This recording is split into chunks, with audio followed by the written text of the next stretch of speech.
We just witnessed the greatest NBA duel of all time. Now think about that. Murray versus Mitchell was better than Bird versus Magic, Pierce versus LeBron, even Iverson versus Carter. In a mesmerizing 7-game battle, Jamal Murray averaged 31.5 points per game, while Donovan Mitchell averaged 36.2. So in this video, since it's clear that we've seen the emergence of two future superstars, let's get into how the Spider and the Blue Arrow went at each other all series long. I'm Adam, this is D-Flow Hoops. Welcome if you're new, and if you're a subscriber already. If you want to see more NBA stories, plus predictions and hot takes, hit subscribe and turn on notifications. Trust me, you're not going to want to miss my playoff content I've got on the way. Since college, when Murray was at Kentucky and Mitchell was at Louisville, the two rising phenoms have had an intriguing rivalry, but nothing could have expected us for the mesmerizing back-and-forth clash that just took place. By putting the team on their back for the majority of the 7 games, Jamal and Donovan displayed for the basketball world that they'll be perennial all-stars well into the 2020s. I have to confess, D-Mitch completely proved me wrong, as in my round 1 prediction, I did predict Denver would win the series, but my reasoning for that was very off.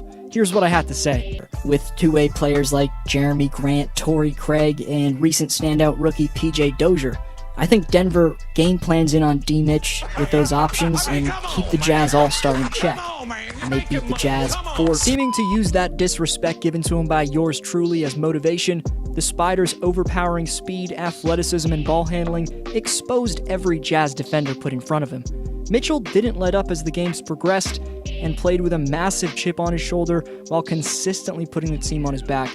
I was wrong on this one, and stunned Mitchell showed up in the way he did, and his superstar-like production gives me a newfound respect for him as a top player in this league. I've seen people relate him to this generation's Dwayne Wade, but to be honest, no one's reminded me of Kobe as much as Mitchell did in that blistering series he just had.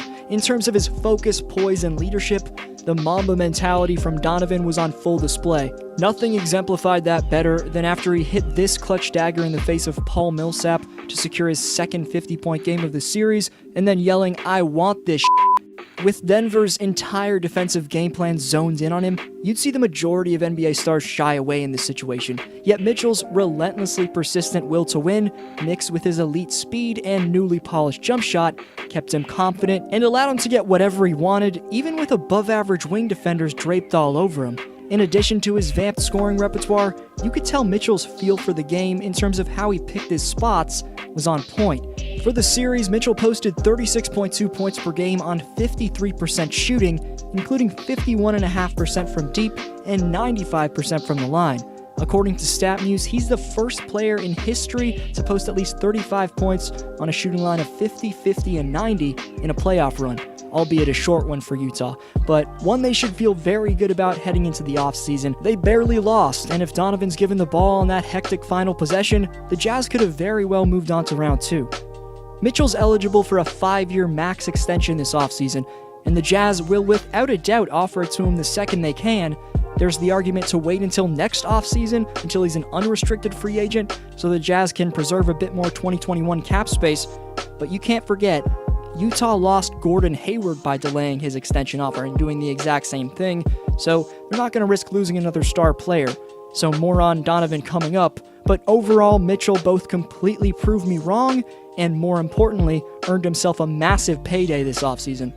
Given that brilliance from Donovan was matched with the mastery of Jamal Murray, the Nuggets-Jazz 7-game showdown from start to finish was absolute eye candy. Murray's shot creation was at a historically great level and ultimately was the driving force for why the Nuggets were able to edge out the series win. He struggled in Game 7 after running into Joe Ingles and aggravating his previously injured hamstring, but before that, the 23-year-old from Toronto was on an all-time great hot streak. In Games 4 to 6, Jamal scored 50, 42, and 40. Only 2 players in NBA history to have scored more points over a 3-game span in the playoffs than Murray's 142 were Jerry West in the mid-60s and Michael Jordan in 1988.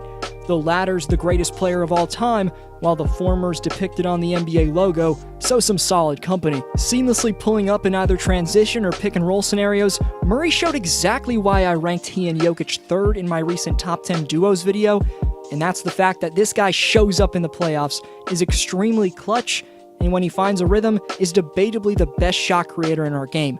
The blue arrow's release on his three-pointer defines fundamentally sound. His shooting off the dribble is Steph Curry-esque, and from there his slashing makes him the entire package offensively. Like Mitchell, the Kentucky product's got elite speed as well, but Murray's springiness isn't quite at Donovan's level.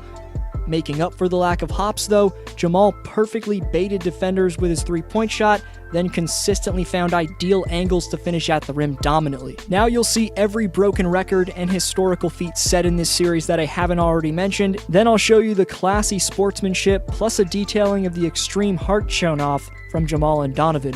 Mitchell and Murray scored, are you ready for this?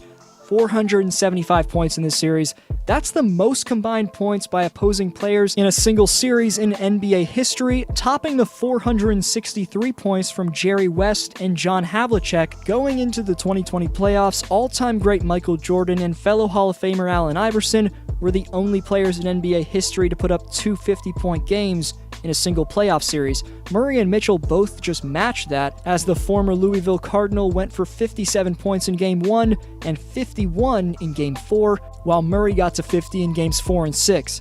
Jamal Murray is the first player since Michael Jordan in the 1993 NBA Finals with 3 straight 40-point games in a postseason series. Jordan had 4 straight.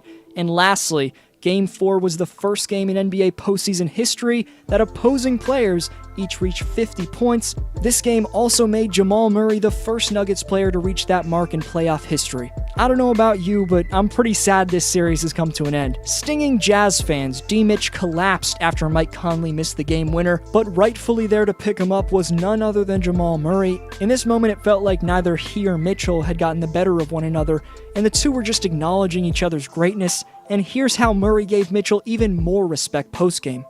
It was an amazing duel. I mean, you just willed this team every game, win or lose.